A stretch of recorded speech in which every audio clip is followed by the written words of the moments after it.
नमस्कार दर्शकों, स्वागत है आपका काशी विश्वनाथ सीरीज के तीसरे पार्ट में। पिछले दो पार्ट्स में आपने देखा था कैसे हम दिल्ली से चलकर वाराणसी पहुंचे और वहां पर पहले ही दिन हमने दशमेश घाट की आरती अटेंड कर ली। आरती अटेंड करने के बाद हमने वहां की लोकलाइट काशी की चाट खाई और पान का लुत्फ उठाया। अगले दिन हमने सुबह काशी विश्वनाथ जी के दर्शन करे। आइए आप भी दर्शन कीजिए, हर हर महादेव बोलिए और नंदी जी के दर्शन करें। साथ ही में हमने काल भैरव जी और संकट मोचन हनुमान के दर्शन करे। आज हम आपको वहाँ पे आसपास पड़ने वाले सभी मंदिर और उससे जुड़ा हुआ इतिहास बताएंगे, तो वीडियो को अंत तक अवश्य देखें। इससे पिछली वीडियो नहीं देखी, ऊपर आइकन आ रहा होगा, उस पर क्लिक करके आप देख सकते हैं। ये बाबा दुर्गा विनायक मंदिर है। वाराणसी का एक प्रसिद्ध और बड़े मंदिरों में से एक माना जाता है। यहाँ पर बाबा विनायक जी यानी गणेश जी की उपासना की जाती है। भगवान गणेश को बाधाओं को दूर करने वाला, बुद्धि और समृद्धि प्रदान करने वाला देवता भी माना जाता है।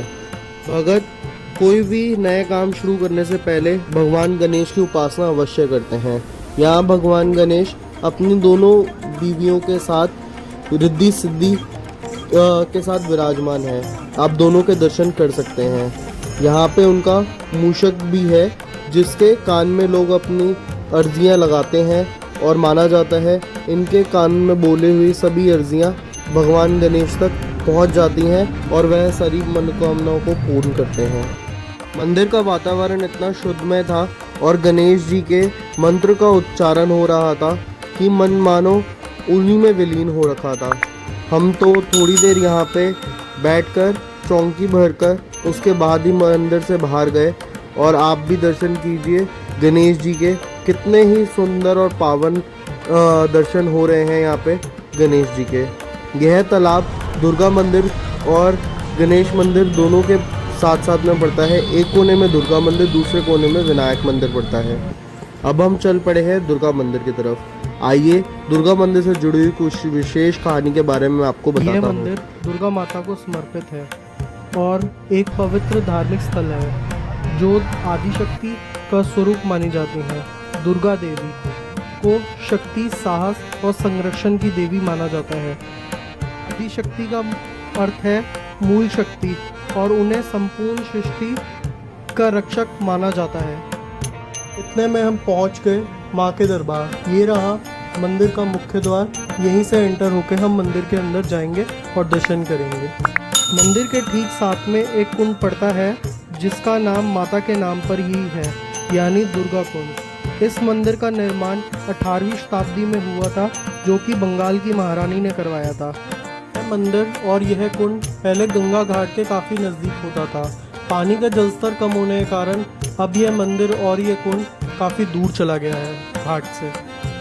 पुरानी कथाओं के अनुसार जब शुंभ और निशुंभ के साथ में माता का युद्ध हुआ था, उस समय माता ने उनको वध करके यहाँ पर विश्राम किया था। यहाँ माँ दुर्गा के साथ साथ माँ लक्ष्मी, माँ सरस्वती के भी दर्शन होते हैं। आप भी दर्शन कीजिए इनके। यहाँ माता का स्वरूप स्वयं हुआ था, मतलब यहाँ पर कोई मूर्ति नहीं है। यहाँ पर माता का यंत्र है और माना जाता है जहाँ पर माता का स्वयं होता है उस जगह पर मूर्ति नहीं होती, इस पर मुखौटा लगाया गया है।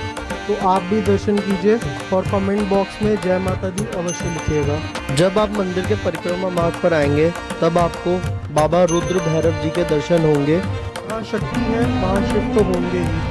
बाहर निकलते ही आपको कुटकेश्वर महादेव के दर्शन होंगे। देखिए कितना सुंदर और दिव्य मंदिर है भगवान शिव का। यहाँ पर भगवान शिव अपने पुत्र गणेश के साथ में विराजमान है। तो आइए दर्शन कीजिए महादेव के। हर हर महादेव।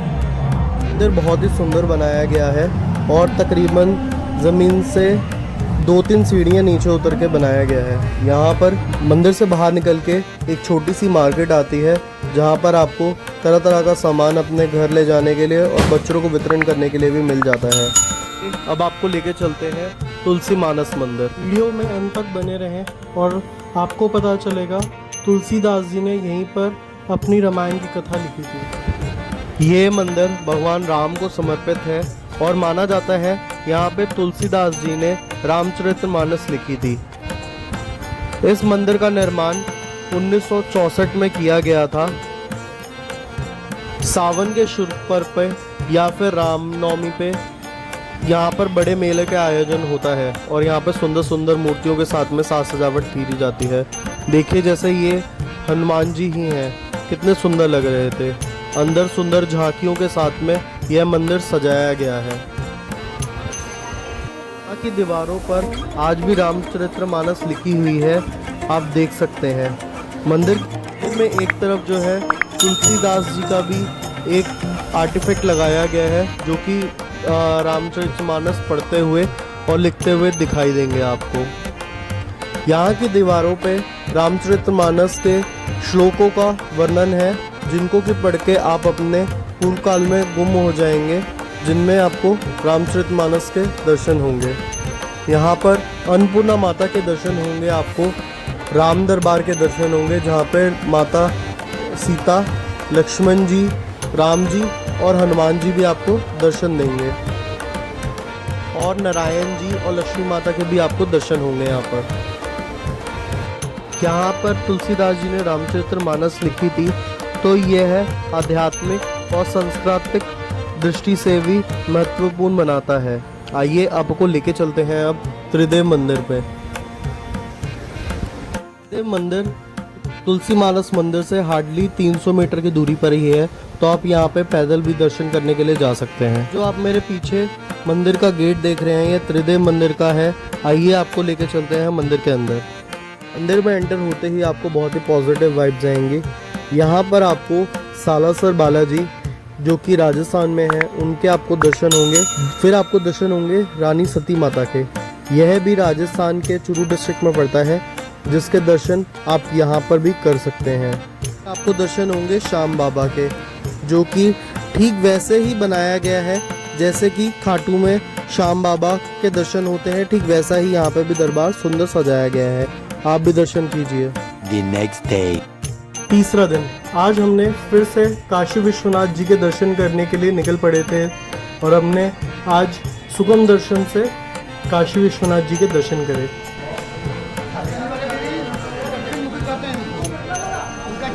आज हमने दर्शन करे दक्षिण मुखी हनुमान मंदिर के। यह मंदिर भगवान हनुमान जी को समर्पित है और यहाँ भगवान दक्षिण की तरफ मुंह करके विराजमान है, तो इस मंदिर का नाम दक्षिण मुखी हनुमान मंदिर पड़ा जाता है। तो अगर हमारी वीडियो पसंद आ रही हो तो कमेंट बॉक्स में जय श्री राम और हर हर महादेव लिखना भूलिएगा मत। दर्शन करके हम निकल पड़े थे काशी विश्वनाथ जी के दर्शन करने के लिए। जैसे वाराणसी काशी विश्वनाथ जी के लिए फेमस है, उसी तरह वाराणसी अपनी गलियों और अपनी चित्रकारी के लिए भी फेमस है। यहाँ की दीवारों पर चित्र आदि बने हुए हैं और ये देखिए सावन के शुभ पर्व पर कितना ही रश लगा हुआ है। ये भीड़ सब मंदिर जाने के लिए लगी हुई है। जब तक मैं दर्शन करके आता हूँ, आइए आपको कॉरिडोर से जुड़ी हुई विशेष बात बताता हूँ। 2017 तक यह कॉरिडोर की कुल स्क्वायर फुट 30,000 स्क्वायर फुट की थी, लेकिन 2022 में जाकर नरेंद्र मोदी जी द्वारा यह एरिया 5 लाख स्क्वायर फुट का कर दिया गया। तो अब बहुत ही सुंदर कॉरिडोर बनाया गया है। आप आएँ तो टाइम मिले तो यह अवश्य एक्सप्लोर करें। हर हर महादेव और दर्शन कीजिए काशी विश्वनाथ जी के और अपनी सारी मनोकामनाओं को पूर्ण करने के लिए इनसे आग्रह करें और कमेंट बॉक्स में हर हर महादेव लिखना भूलिएगा मत। हर हर महादेव। विश्वनाथ जी के बहुत अच्छे से दर्शन हुए। रश होने के कारण आज हमने सुगम पर्ची से दर्शन करे, अपने अगले पड़ाव की तरफ चल पड़े। श्री विश्वनाथ जी के दर्शन तो बहुत अच्छे से हुए। आइए अब आपको लेके चलता हूँ अन्नपूर्णा मंदिर और उससे जुड़ी हुई कहानी के बारे में बताता हूँ। श्री विश्वनाथ में बहुत से मंदिर हैं, उनमें से एक मंदिर है ये श्री धूमिराज विनायक मंदिर। यह गणेश जी को समर्पित है और बहुत ही सुंदर मंदिर है और यह है माँ अन्नपूर्णा जी के मंदिर के रास्ते में ही आता है। अन्नपूर्णा मंदिर, यह मंदिर काशी विश्वनाथ मंदिर के ठीक साथ में ही पड़ता है। अन्नपूर्णा माता को यह मंदिर समर्पित है। नाम माता, इनको आहार और पोषण की देवी भी माना जाता है। मंदिर में माता का एक सुंदर सी प्रतिमा स्थापित है। आइए आपको भी दर्शन करवाता हूँ और उनसे जुड़ी हुई एक कहानी के बारे में भी आपको बताता हूँ। माना जाता है एक बार की बात है जब पृथ्वी पर अन्न की कमी हो गई थी, जो कि कलयुग में भी एक समय ऐसा आएगा उस समय हाहाकार मच गया था पृथ्वी पर। तब पृथ्वीवासियों को ध्यान में रखते हुए माँ पार्वती जी ने अपनी रसोई से अन्न निकालकर शिवजी जी को दिया।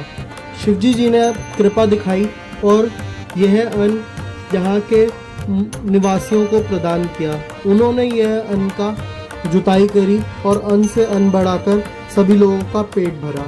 तभी से अन्नपूर्णा माता को, पार्वती माता को अन्नपूर्णा के नाम से भी जाना जाता है। अन्नपूर्णा मंदिर में और भी काफ़ी सारे मंदिर हैं, आप सभी के दर्शन अवश्य कीजिएगा, जैसे कि सूर्य मंदिर, काली मंदिर और यह मंदिर भी। अन्नपूर्णा मंदिर से निकलकर हम वाराणसी के एक ऐसे शक्तिपीठ की तरफ चल पड़े जो कि 51 शक्तिपीठों में से एक माना जाता है। आइए आपको भी दर्शन करवाते हैं। यह मंदिर दशमेश घाट की तरफ रास्ते में ही पड़ता है। आपको भी दर्शन करवाएंगे उन शक्तिपीठ का जिनको को विशालाक्षी माता के नाम से भी जाना जाता है। माना जाता है यहाँ पर काशी विश्वनाथ जी यानी भोले बाबा रात्रि में शयन करने के लिए इसी मंदिर में आते हैं। आपको एक इंटरेस्टिंग फैक्ट के बारे में बताता हूँ। मंदिर में माँ की 2 मूर्तियाँ हैं। एक जिनकी आप दर्शन कर रहे हैं, ठीक उनके पीछे एक और प्रतिमा है। ये बात है 1971 की, जब मंदिर में स्थापना हो रही थी। उस समय पूजा अर्चना के दौरान मंदिर के पुजारी से एक उंगली टूट गई, तो उसी के ठीक आगे मंदिर के अंदर दूसरी प्रतिमा की स्थापना हुई। आज आप उसी के दर्शन करते हैं। विशालाक्षी के बहुत ही सुंदर दर्शन हुए। मंदिर से दर्शन करके हम निकल पड़े दशमेश घाट की तरफ। रास्ते में हमें वो स्थान भी दिखा जहाँ से पहले काशी विश्वनाथ मंदिर जाया जाता था। आ तो आप अभी भी सकते हैं, लेकिन अब जो है कॉरिडोर से लोग जाना प्रेफर करते हैं, तो ये द्वार मेलों के दौरान बंद कर दिया जाता है। आइए आपको लेके चलते हैं दशमेश घाट की तरफ। दशमेश घाट के कुछ बाहर का नज़ारा है। यह आप मेरे पीछे देख सकते हैं दशमेश भवन है। यहाँ पर फूड कोर्ट और यहाँ पर रखी हुई कुछ एंटिक चीज़ें भी देखने को मिल सकती हैं। देखिए कितना सुंदर वॉल बनाया है दशमेश घाट का।